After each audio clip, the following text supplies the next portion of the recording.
স্বামী বিবেকানন্দ যুব সমাজকে জাগ্রত করেছিলেন, যুবাদের আত্মবিশ্বাস ও দর্শনের পথ দেখিয়েছিলেন। তাকে নিয়ে চর্চার সমাপ্তি নেই।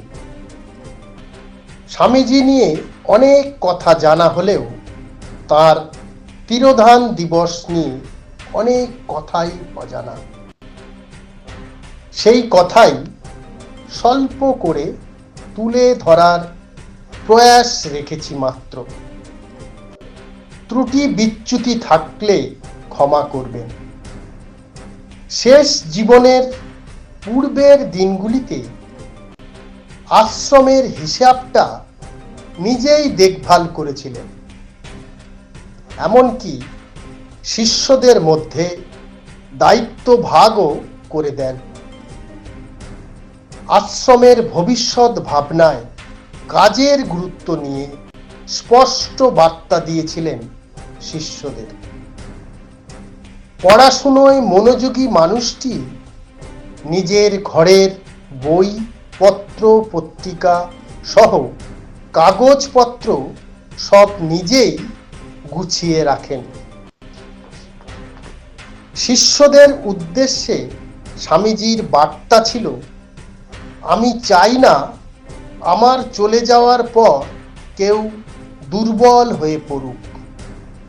আমার কাজ তোমাদেরই শেষ করতে হবে।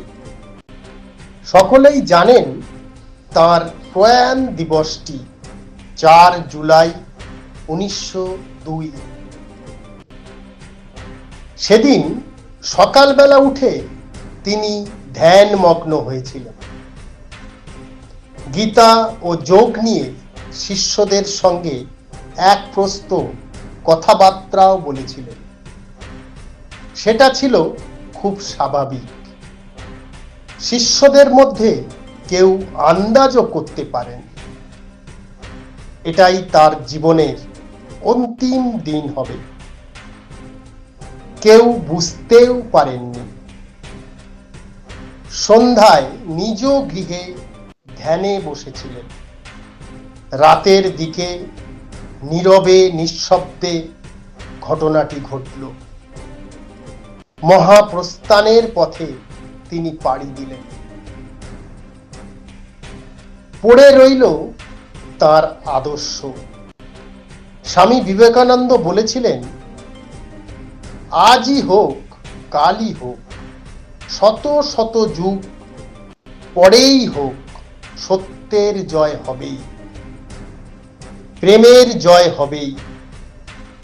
তোমরা কি মানুষকে ভালোবাসো?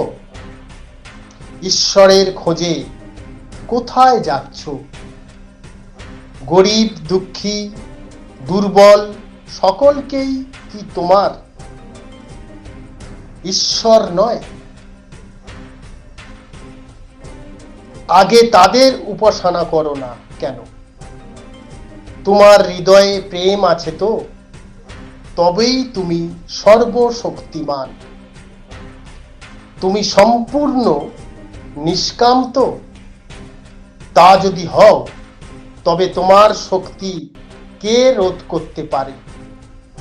চরিত্র বলে মানুষ সর্বত্রই জয়ী হয়। আমাদের সবার পথ প্রদর্শক তিনি।